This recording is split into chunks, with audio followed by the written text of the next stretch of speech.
안녕하세요. 그림책을 쓰고 그리는 작가 종종입니다. 저희 작업실 한번 보여드릴게요. 프로크리에이트를 이용해서 창작 그림책을 이렇게 6권 출간을 했고요. 그리고 곧 2권의 창작 그림책이 또 나올 예정이니까 많이 기대해주세요. 그리고 또 최근에 제가 그림 작업만 한 모두가 금을 좋아해라는 지식 그림책도 프로크리에이트로 작업을 했습니다. 아무튼 이렇게 출간된 책들을 모두 아이패드 프로크리에이트로 작업을 했는데 제가 어떤 식으로 작업을 진행하고 있는지에 대해서 말씀드리고 또 주의해야 될 사항들에 대해서 한번 정리를 해볼까 합니다. 첫 번째로 일단 대지를 만들어야겠죠. 작업을 할 캔버스를 만들어줍니다. 사이즈는 작업을 하실 사이즈로 설정을 하시면 돼요. 본인이 원하는 크기가 다 다를 테니까 원하시는 사이즈로 설정을 하시면 됩니다. 중요한 건 펼친면을 기준으로 하시는 게 좀 작업할 때 편하니까 펼친면을 기준으로 하시면 될 것 같아요. 또 중요한 게 한 가지가 있는데 사방 3mm 정도는 여유를 주고 작업을 하시는 게 좋아요. 그럼 가로, 세로 크기를 내가 원하는 사이즈보다 6을 더해서 설정을 하면 되겠죠. 예를 들어서 내가 작업을 하고 싶은 사이즈가 170에 170이다 하면 가로 펼친면을 기준으로 해야 될 테니까 170 곱하기 2 하면 340이 되죠. 그럼 340에 6을 더한 346 그리고 세로 크기는 170에 6을 더한 176의 사이즈가 됩니다. 보통 그림책을 작업할 때는 밀리미터를 기준으로 이야기를 많이 해요. 그리고 어쩌면 사이즈보다 더 중요한 것들이 있어요. 바로 CMYK로 컬러 값을 설정하는 건데요.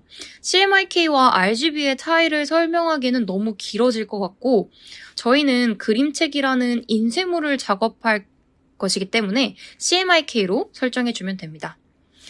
만약에 나는 화면에만 작업물을 업로드할 예정이다 라고 하시면 RGB 하시면 되고 굿즈나 인쇄를 하실 거라면 CMYK라고 생각을 해주시면 됩니다.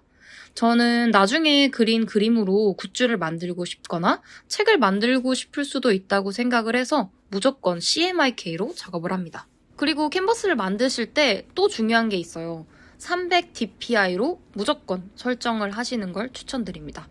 이건 해상도인데 인쇄를 한다면 300 이상은 되는 게 좋기 때문에 300으로 설정을 해주세요. 자, 이렇게 해서 캔버스를 만들고 그림을 그릴 준비가 완료가 되었습니다.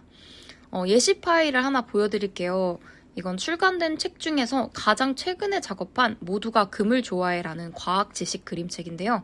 저는 일러스트에서 사이즈를 정확하게 설정해서 이런 박스를 만들어서 올립니다. 그래서 접힌면에 중요한 개체를 집어넣지 않으려고 하고 있고 가장자리에도 마찬가지로 잘리는 부분을 고려해서 그림을 그립니다. 프로크리에이트에서는 정확하게 사이즈 값을 입력해서 이런 도형을 만들 수 없다는 점이 좀 아쉬운데요. 만약에 나는 일러스트도 없고 가운데 접힌면을 표시하고 싶은데 어렵고 잘 모르겠다면 제가 야매로 하는 방법을 알려드릴게요. 사실 이건 설정 들어가면 대지를 정확히 등분하거나 쪼개는 방법이 있긴 한데 그거는 까먹기도 쉽고 괜히 복잡하다고 느끼실 것 같아서 알려드리겠습니다. 이렇게 아무 색이나 캔버스에 드랍을 해요. 이 친구의 불투명도를 조정을 해줘요. 100%만 아니면 돼요. 왜냐면 겹친 면을 보려고 하는 거거든요. 그리고 이 캔버스를 대충 절반 정도 되는 정도의 크기로 그리고 얘를 복제를 해줍니다. 최대한 캔버스에 딱 맞게 그래서 이렇게 대충 해주신 다음에 여길 보시면 겹치는 면이 진하게 표시되어 있잖아요.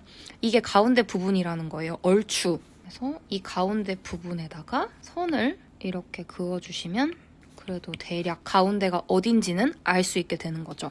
그리고 내보내기 하실 때 주의사항 같은 게 있는데 예를 들어서 브러쉬를 불투명도가 있는 브러쉬를 사용했을 경우에 특히 어떤 질감이 있는 브러쉬들이 불투명도가 있는 경우가 대부분이거든요.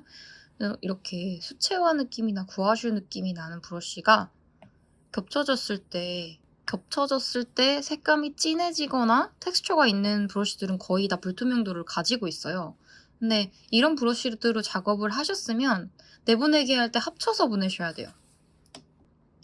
제가 이제 조금 있으면 나올 그림책인데 수채화 느낌이 많이 나는 스타일로 작업을 했어요. 디자이너랑 공유를 할 때 포토샵 파일로 내보내기를 해서 공유를 합니다. 예를 들어서 얘를 레이어를 합치지 않은 상태에서 내보내기를 한번 해볼게요. 아이맥으로.